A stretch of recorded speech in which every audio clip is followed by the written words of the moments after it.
I'm going to throw a hard one at you right now. You said you're working from home today when we were chatting before. I don't believe in that. There is no such thing as working from home. You're sitting there in your pajamas, you're watching cartoons. Come on, cut it out. Go to an office, be a grown up, earn a living the real way. All right. Well, you're coming straight at me. All right. So I think that working from home is there's a lot of benefits to it. First of all, you're not wasting any time. There's no commute. I don't know, like people probably spend an hour going to work, hour coming back. You save 2 hours. You could use that for something productive, uh, you know, work related or non-work related. So that's one thing. Second thing is there's no distractions. Well, it depends. Oh, Like if what are you you have talking about? No distractions. You got to feed your pet. You got to change the diaper of your baby. You turn on the TV to check how your Toronto Blue Jays are doing. You're full of distractions at home. Come on, I mean that's. I was with you on the commute stuff, not the distractions. Well, it depends. Like if you lock, like myself, I lock my room. No one's allowed in. I have a sign like "Do not disturb." But if you're working with your Yeah, like you maybe have that's your because your family doesn't like you. They don't want to disturb you. My kids like me. They knock on the door. They don't, they want to come in and play. Or my kids are grown, so they're my grandkids. But you can really get the quiet and the privacy at home that you need. yeah, I can. I'm speaking like it may not be for everyone, but for if you like lock yourself in like and put like a sign like tell your family like not to disturb you, that it then it's going to be productive. But if yes, if I agree with you, if your dog comes in, then your kids come in, and then your wife comes in, like you're never going to be able to do any work. But then like I'll counter you with at the office, you're being distracted by everyone. I don't know, like a coworker comes up to you and talks about like last night's basketball game, football game. Then another coworker comes up, and then you guys go for a coffee. So how do you respond to Look, that? you're right. I mean, I was obviously pushing you a little bit to try to get a response. This is a more subtle issue, and there are distractions both at home and at the office. And on the commuting issue, you're absolutely right. That's wasted time in terms of productivity. You may be reading a newspaper, you may be reading a novel, but it is not productive in terms of work in the traditional economic sense. In terms of the office, I would say this: part of the benefit of the office is the collegiality.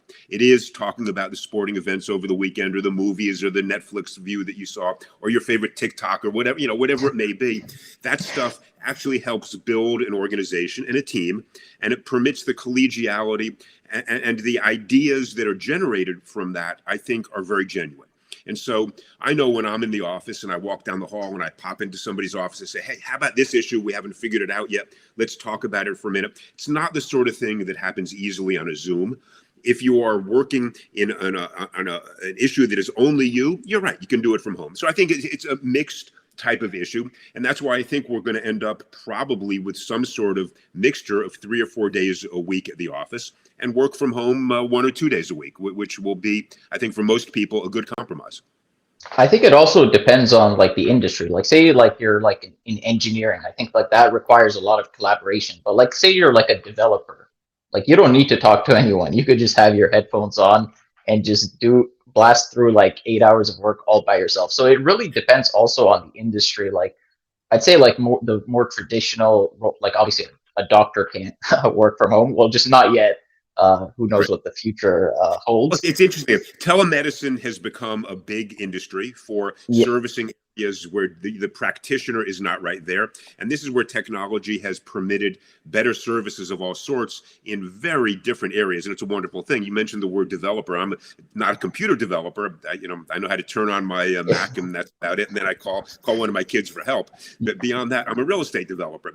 In that context now, I do need to see people. I need to see bankers. I need to see architects. I need to see what residents think about a neighborhood, walk a community, see if I want to build there. So there are a lot of different inputs, some of which you can do from home. But since we mentioned real estate, one of the phenomenon of this work from home is that commercial real estate is facing a nosedive. And anybody who tells you otherwise is kidding themselves. The values in commercial real estate are down. Even if only 10% of office space that's out there ends up coming off the market, that creates a disequilibrium that's going to generate a price reset. So it's going to be a very fundamental shift out there.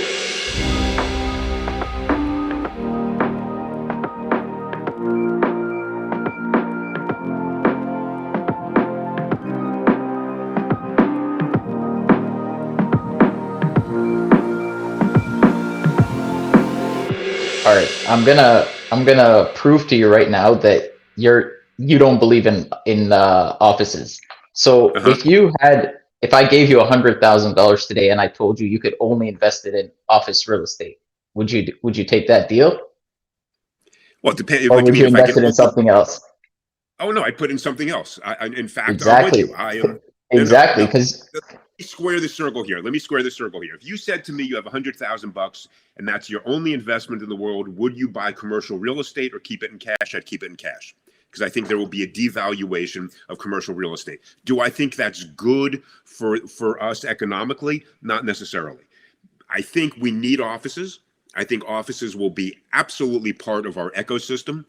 But do I think there will be a devaluation of the current commercial office stock? Yes, I do. Now, I'm building residential, on the other hand. We still need a place to live. People want to live in urban areas. They want to go out at night. They want to go to restaurants, to cultural events, see their friends. They don't want to do it in the office setting. So I'm a big believer in the urban lifestyle, more for your generation. How old are you? I'm going to put you on the spot. How old are you? I should know, but how old are you? 25. No, you're not. You look at least 18. Come on, you're really 25? Yeah, I'm actually 25. That, Yeah. that hurts me. All right, I'm 63. When you get to be 63, you're not quite as active as maybe I was when I was 25. But you want to be you. I'm asking. I think you're Gen Z. Is that what you guys are called? No, no, I'm not that young. Like I think I'm like borderline millennial. So I'm You're not you're just nobody admits to no, being a millennial. It's the most maligned, criticized generation in history. no. I think Gen Z has like a worse rep. So I'll go with millennial. You'll go with millennial. All right, so I'll give you a Yeah, millennial. But you guys want to be in the city, right? I mean, you don't want to be living on a farm, isolated from people. Even though you might want to work at home, you want to be in the urban environment at night, which is more fun, right? exactly. Yeah. So like So, in so terms that's of why like that's why I'm a big believer sorry to interrupt, but that's why I'm a big believer still in building residential urban housing for your generation. People want to have young kids. My daughter, I'm a grandfather. I know I look much too young for that, but I'm a grandfather. My grandson is now 9 months old, and I spent yesterday babysitting, if you can imagine that. And my daughter, who is 30, is working as a lawyer, but had appointments. She was at home, but I did the babysitting. It was great, but she wants to be in the city. She very much wants to be in the city. yeah, it makes sense. So like in terms of like commercial real estate, like you said, like it's all taking a hit. But like, do you think it's all taking a hit? Like I think like the warehouse, industrial types of real estate, like those are That, probably that's like Yeah, skyrocketing. that's a different sector. The industrial sector is different than commercial. But by commercial, what I mean is traditional office, where you have people going in, sitting in cubicles that are, whatever, however many square feet they get. But industrial is different. Uh, Energy is different. Cell towers are different. There's a whole subsector of real estate where people are building cell towers because obviously transmission of data of whatever form it is a huge issue right now. And if, whether it's satellites, whether it's cell towers, that is booming if you do it the right way.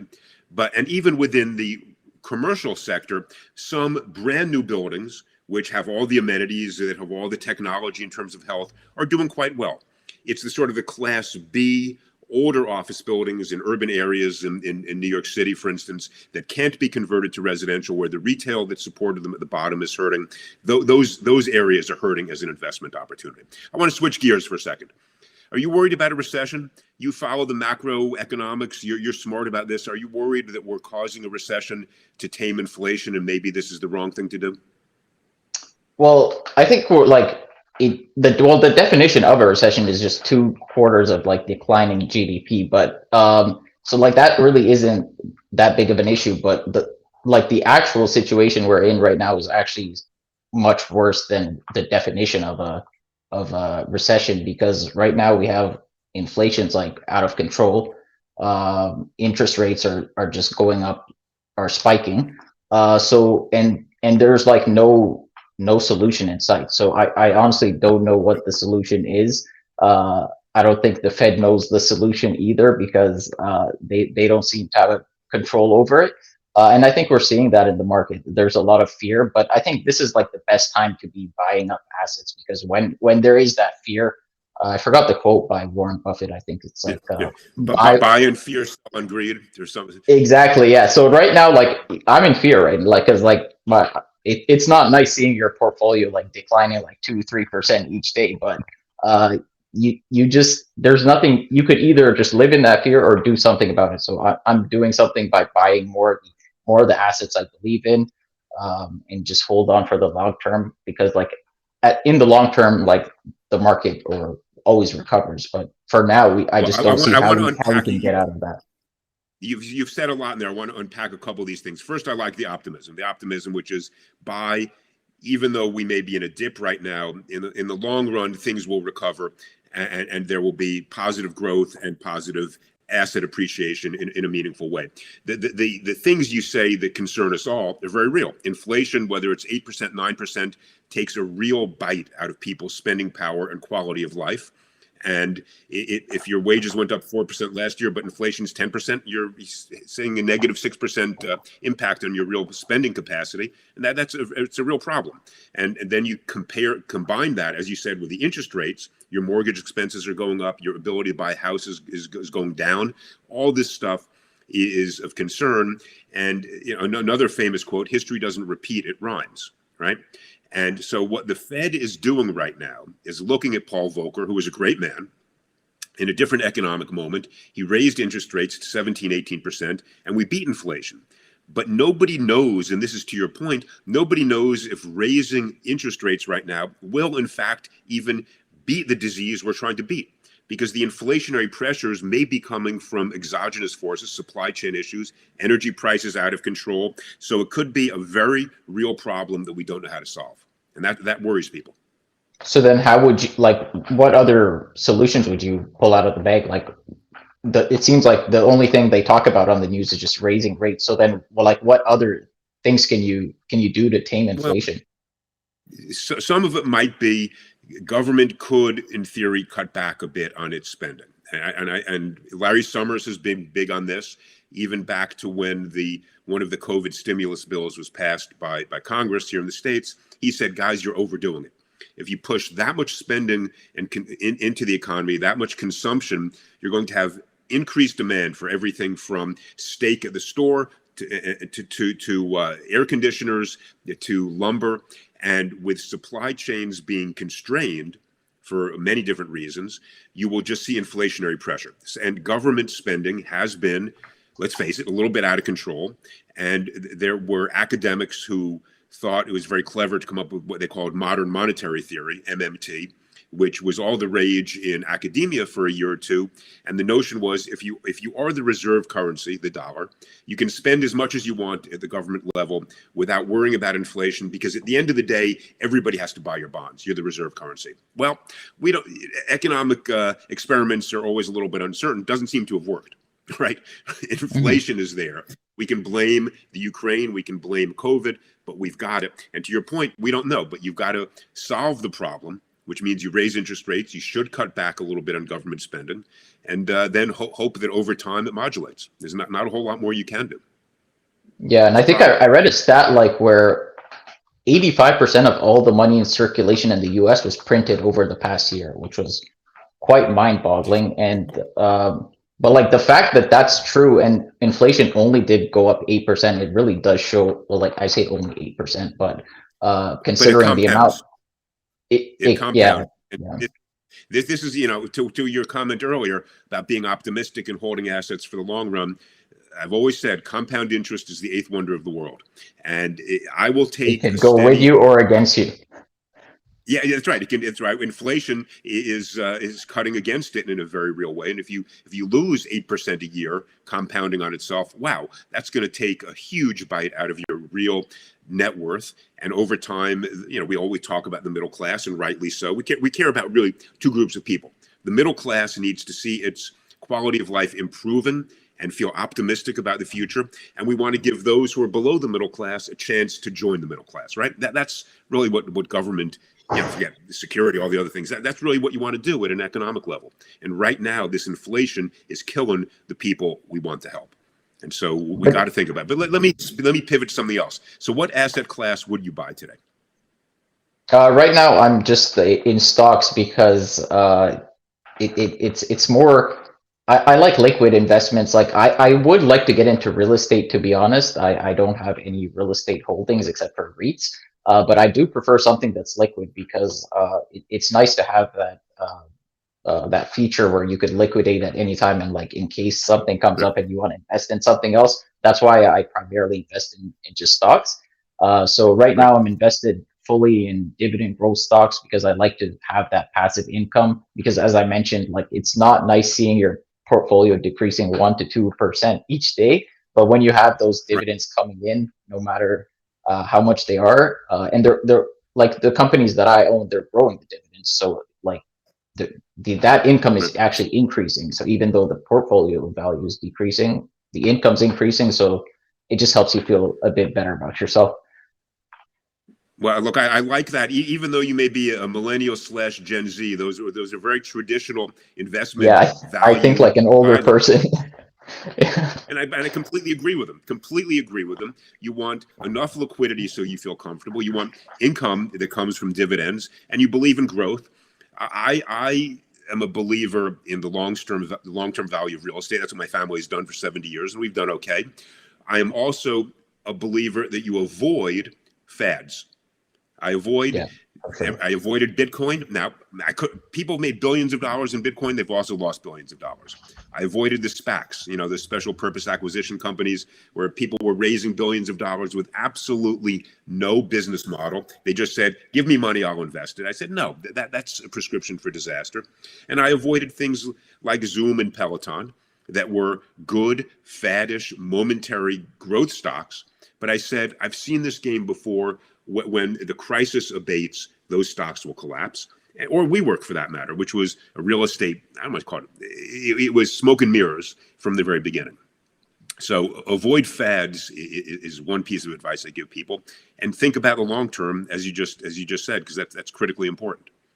So then, It's like, how, like, I'll ask you a question. Like, how do you define, like, how would you know it's a fad? Because, like, I wasn't around then, but like during the '90s, I think they were talking about like the internet being a whole, uh, right. like they were saying that it was going to be a fad. That's what I heard, but obviously it turned Well, out to I'll, be a I'll, long I'll do term thing. two words to avoid, even though 1 out of 100 times will be correct, is the words new paradigm. If anybody who says I have a new paradigm for valuation, your response should be good luck. I'll leave it to you. And maybe you're right, but I think you're wrong. It's Dutch tulip bulbs. It is the internet bubble of 99, 2000, when, yes, the internet was going to transform the world. It has, and mostly, I believe, in extraordinarily positive ways. Nonetheless, what also flows from that is a lot of companies that are overvalued in a way that makes no sense. When you see people valuing companies without regard to either assets, to revenue, to actual growth, and they say, we'll worry about profits down the road, a bell should go off. Now, there are occasional companies that defy you, like Amazon. People said growth over profits, but at least there was a business model. They're selling something, there'll be a margin there. You can understand it. And they've driven, to harken back to what you said before, the industrial real estate that is booming is something that people have done very well in. But you can recognize those fads when you step back and you say, what is the actual underlying value of that asset? And if people had asked that question about WeWork, they would have said, how can you say WeWork is worth $70 billion? The way Jamie Dimon did. I mean, I love Jamie. We all think he's a good banker. But how JP Morgan Chase could have wanted to underwrite WeWork for $70 billion defies all logic, right? There was Hmm. absolutely no asset there. And so you look at some of these companies, you say the numbers just don't add up. And Warren Buffett has missed some big moves, but he's also avoided some big losses because, as he says, when the tide goes out, you see who's swimming naked, right? That's when you need the liquidity you talked about before, the capacity to cover your debts. Too much leverage in all those companies, and they're gonna be killed because of it. It's a scary prospect. So Yeah. So would you define like Zoom as a fad, or what are your thoughts on that? no, I think Zoom is a great company. Its valuation was out of line. Peloton has a great product, but was a fad. And the reason I differentiate between the two is that Zoom is ubiquitous. and it is going to become part of the work from home phenomenon that you're slightly more of a fan of than I am, although we both agree it is a reality, right? People will use Zoom, and if they continue to update with other features, as inevitably they'll need to, they will become part of our economic ecosystem. Peloton was a bicycle with a cute guide on the computer screen ahead of it, right? I mean, let's face it. I own 4 of them, right? But I said at the very moment, I said, you're too young. Remember Nordic Track? Every 10 years, there's a new exercise gizmo that becomes very popular. Nordic Track disappeared basically, and Peloton, you can go to any sporting goods store and buy a bicycle for $300. Put your computer on the front of it and watch the Tour de France. You can watch 10 people doing a workout guide for you. There's nothing unique about it, and so from the very beginning, I said, not going to do it.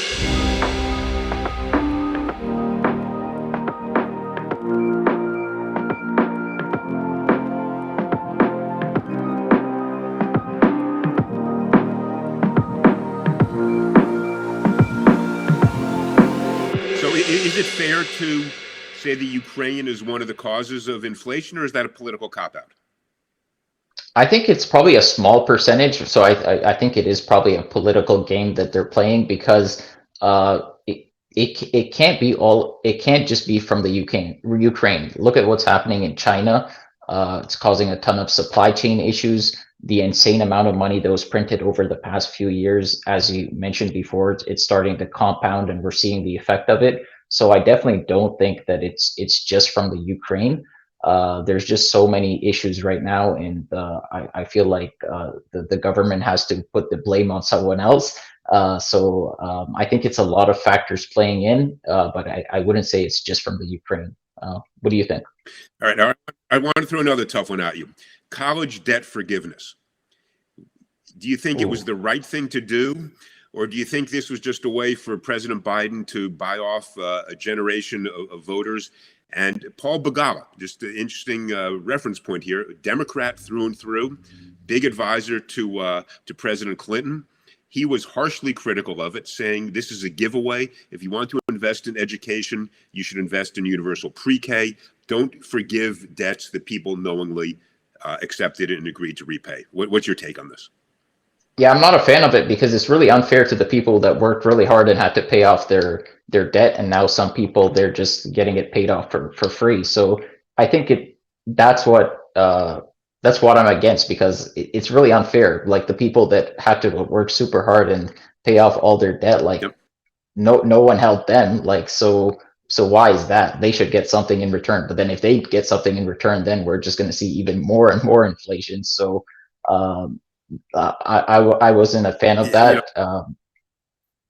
And I think there's another dimension to it also. Look, I have mixed emotions about it. There are many people who are saddled with this debt and they're struggling, and I feel sympathy for them, but I agree, you're right. People who actually repaid it, where's the equity in that? And the real problem here is that the cost of higher education has been going up at over twice the rate of inflation for decades.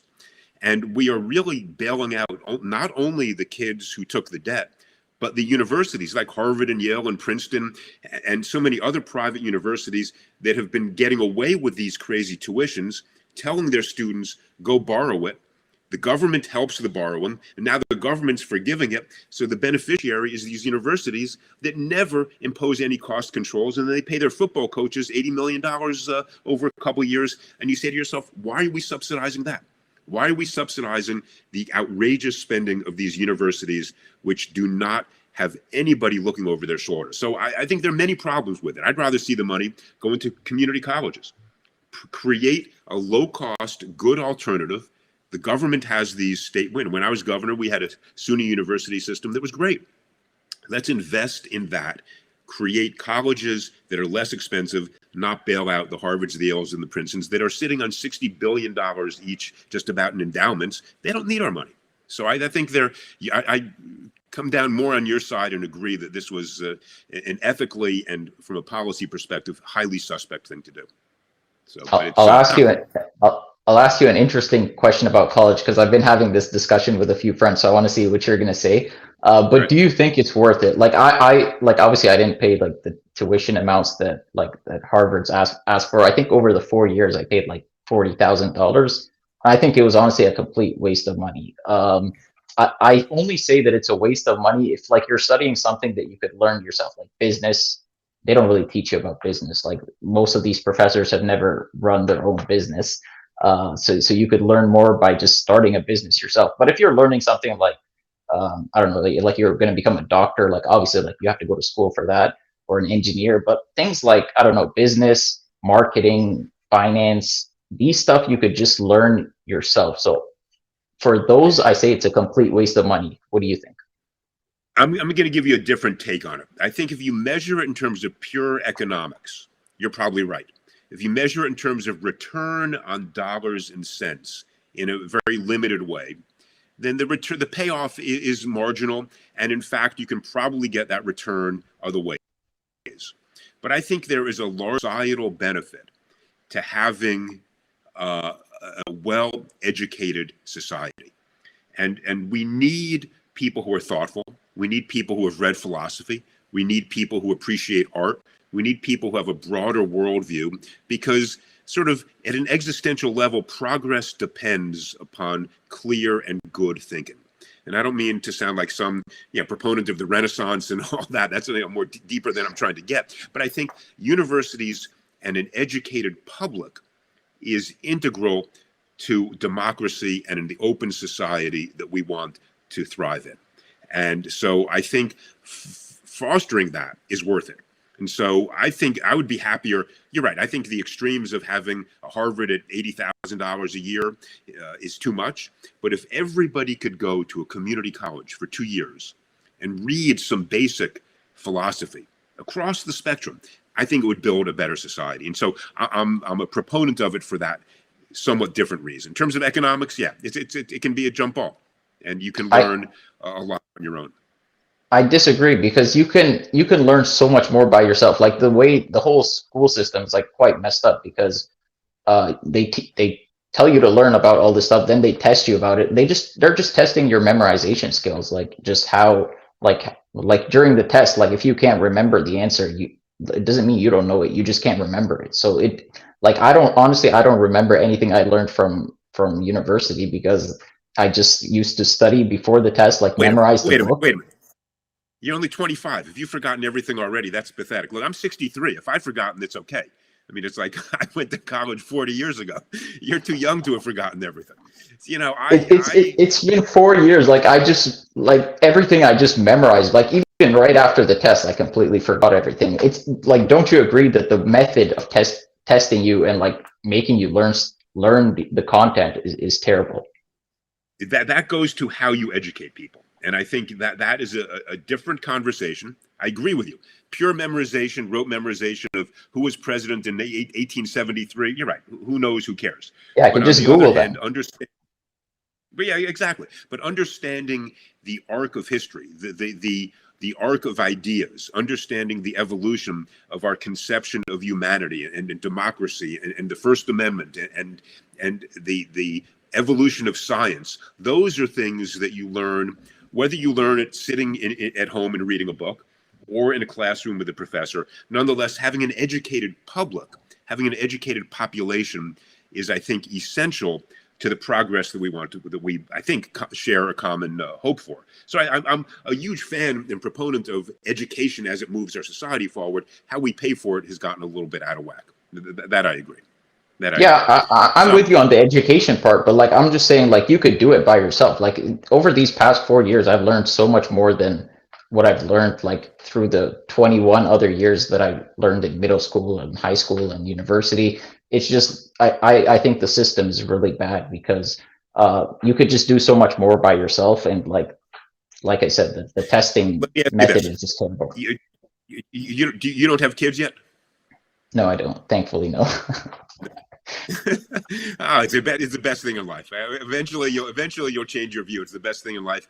But if you were if you had a 5-year-old, would you want that 5-year-old to be at home learning alone, or would you want that 5-year-old to be in kindergarten socializing with other kids, learning to play, learning social skills? Nah, I would probably homeschool them because Really? yeah, Okay, because that's interesting. yeah, I don't think they're gonna benefit much from like school. Like, what are they gonna do with like, I don't know, like you said, like who was the president in 1891? Like, who cares? First of all, that's the question.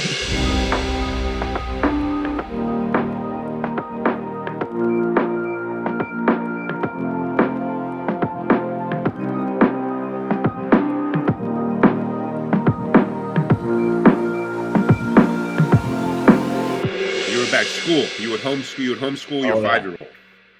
Yes, exactly. Yeah. So as I was saying, I would homeschool my 5-year-old, which I don't have here right now. But if I did have that 5-year-old kid, I would homeschool them because I would teach them about the things that I think would be beneficial, building financial freedom, building good habits, healthy habits, like how to take care of your body, things that are going to actually help you in life, not like chemistry, physics, unless they want to like study something Right. that's in that field, then obviously I would get them a That, tutor for that. that is cool. I think you're right from a purely pedagogical perspective. You can learn a lot more one-on-one that way. But what you lose is the social dynamic, the socialization. And you're sounding a little bit more of a libertarian than I thought you were at first, in terms of which is cool with me. I've always said I'm a very liberal guy, but a libertarian in many respects in terms of people needing to survive on their own. We'll give everybody a hand and try to help them. But you're coming down more on the libertarian side, and I like that. So here's my offer, Sherif. I buy your worldview. I like it. Don't agree with all of it.